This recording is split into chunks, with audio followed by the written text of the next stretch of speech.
एक नगर में एक गरीब ब्राह्मण अपनी पत्नी के साथ रहता था। वह भिक्षा मांगकर अपना जीवन गुजारता और भगवान की पूजा में लगा रहता। वह उतनी ही भिक्षा मांगता जिससे उसके और उसके परिवार का पेट भर सके।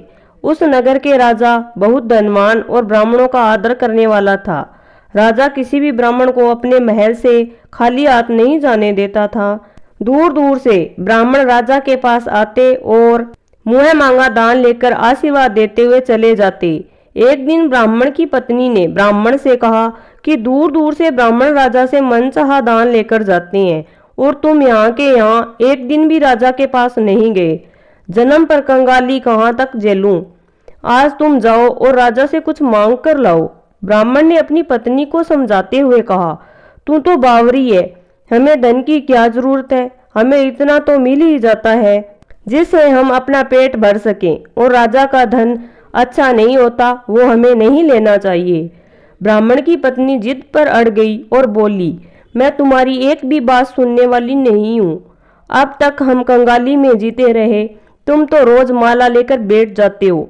अपने बच्चों को क्या खिलाएं और पहनाएं। जब बच्चे दूसरे बच्चों को पहनते ओढ़ते और खाते पीते देखते हैं तो उनका भी मन ललचाता है।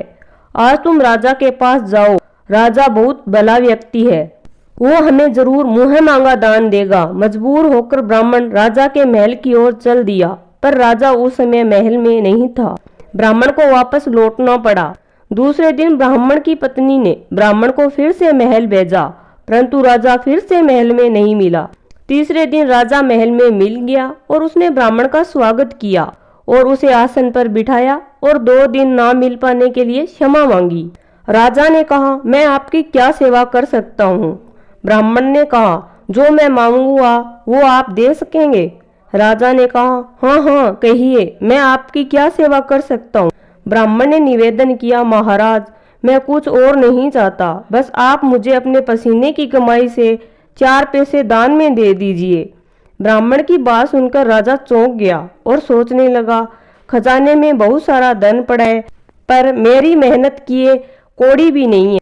राजा ने ब्राह्मण से कहा, आप मुझे 1 दिन का समय दें, मैं कल आपको आपका मुँह मांगा दान दे दूंगा। ब्राह्मण को जब खाली हाथ आते देखा तो पत्नी बोली, क्या हुआ, राजा ने कुछ नहीं दिया। ब्राह्मण बोला, राजा ने कल देने के लिए कहा है। ब्राह्मण की पत्नी सोचने लगी, शायद इन्होंने बहुत सारा धन मांगा होगा और राजा को इसकी व्यवस्था करने में समय लग रहा होगा, इसलिए कल बुलाया है। दूसरी ओर राजा ने अपनी राजसी कपड़े बदलकर फटे पुराने कपड़े पहने और मजदूर जैसा वेश बना लिया। जब राजा की पत्नी ने देखा और कारण पूछा तो राजा ने सब कुछ बताया।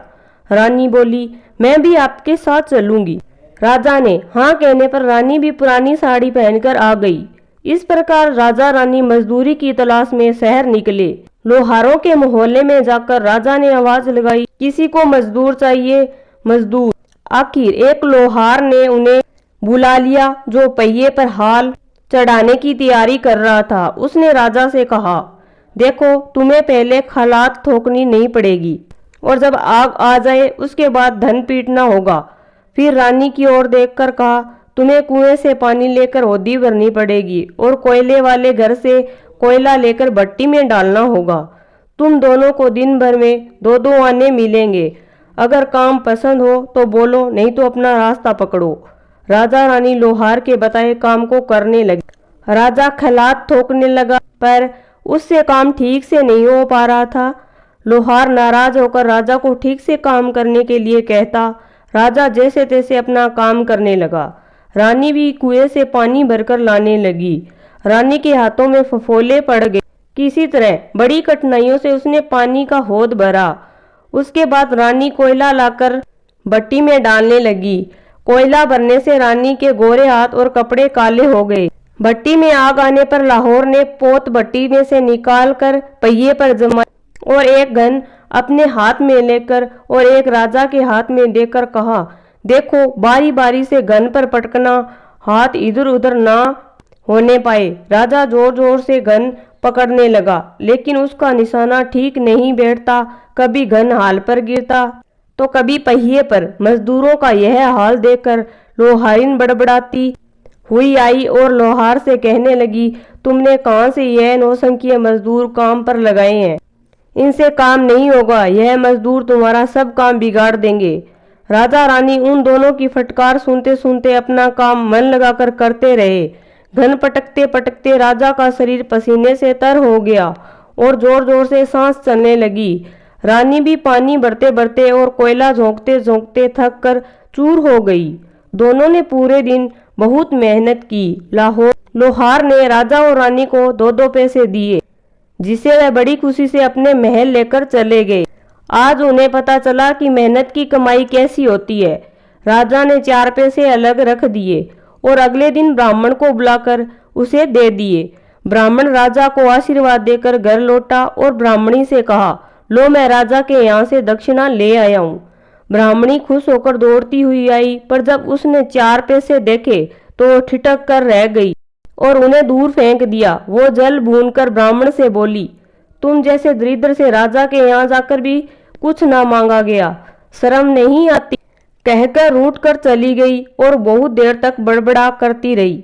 ब्राह्मण ने उन 4 पैसों को उठाकर तुलसी के पास रख दिया और सोचा, जब ब्राह्मणी शांत हो जाएगी तो जरूरत पड़ने पर उठा लेगी। परंतु कई दिनों तक पैसे वहीं रखे रहे और फूल बेलपत्र ऊपर से गिरकर मिट्टी में दब गए। ब्राह्मण और ब्राह्मणी दोनों ही उन पैसों के बारे में भूल गए। कुछ दिनों के बाद तुलसी घर में 4 पौधे उगे। चारों पौधे बहुत ही सुंदर थे। यह देख ब्राह्मणी रोज उन्हें पानी डाल देती। 4 महीने बाद वो पौधे बड़े हो गए और उनमें फूल लगने लगे। फूल सूखने पर उनमें से मोती जड़ने लगे। ब्राह्मण और ब्राह्मणी ने कभी मोती नहीं देखे थे। वो समझे कि कोई भी बीज है, हर रोज कई फूल जड़ते हैं और बहुत मोती पूरे तुलसी घर में बिखर जाते। ब्राह्मणी उन मोतियों को समेटकर एक घर के कोने में डाल देती। इस तरह वहां मोतियों का ढेर लगे। एक दिन एक सब्जी वाली आई। ब्राह्मणी को सब्जी लेनी थी, पर उसके पास पैसे नहीं थे। उसने सब्जी वाली से कहा, क्या तुम इन चमकदार बीजों के बदले सब्जी दे सकती हो? सब्जी वाली ने देखा तो वह पहचान गई कि यह तो मोती है। उसने खुशी खुशी ब्राह्मणी को उन मूर्तियों के बदले उसकी मनपसंद सब्जी दे दी। अब हर रोज ऐसे ही होने लगा। ब्राह्मणी और सब्जी वाली दोनों खुश थे। सब्जी वाली यह सोचकर खुश थी कि मुझे 1 पैसे की तरकारी के बदले हजारों का माल मिलता है, और ब्राह्मणी यह सोचकर खुश थी कि बीजों के बदले सब्जी मिल जाती है। इस प्रकार कई महीने बीत गए। उधर राजा के महल में कई राजहंस थे जो मोती चुगते थे। राजा का यह नियम था कि जब राजहंस मोती चुग लेते थे, उसके बाद ही राजा और उसका परिवार भोजन करता था। एक समय के बाद राजा का सारा धन उन मोतियों और दान देने में ही खर्च हो गया। अब राजा को मोती खरीदने के पैसे तक नहीं बचे। यह खबर पूरे नगर में फैल गई। ब्राह्मण और ब्राह्मणी को जब यह पता चला तो उन्होंने यही विचार किया कि राजा बहुत दानी और नेक दिल है। उसने अपना सब कुछ दान कर दिया, यहाँ तक कि शायद उनके पास खाने को भी कुछ नहीं है। ऐसे हालात में हमें उन लोगों की सहायता करनी चाहिए। ब्राह्मण ने ब्राह्मणी से कहा, अगर तू कहे तो इनमें से कुछ बीज राजा को दे दूं।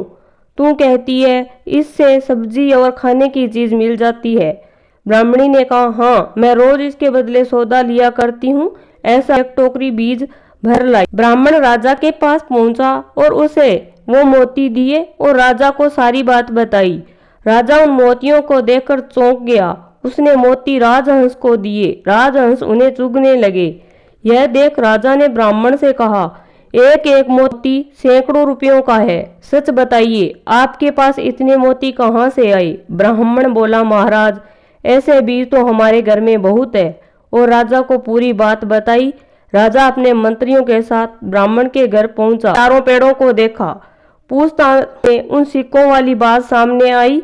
जब पेड़ों को देखा तो उनकी जड़ के पास वही सिक्के चिपके हुए थे। आज ब्राह्मण और ब्राह्मणी को मालूम हुआ कि उनके पास लाखों करोड़ों की दौलत है, जिसे वो साधारण समझते थे। ब्राह्मण ने सोचा कि मेरे लिए यह धन किस काम का। ऐसा सोच ब्राह्मण ने सारे मोती राजा को दान में दे दिए। जय तुलसी माता।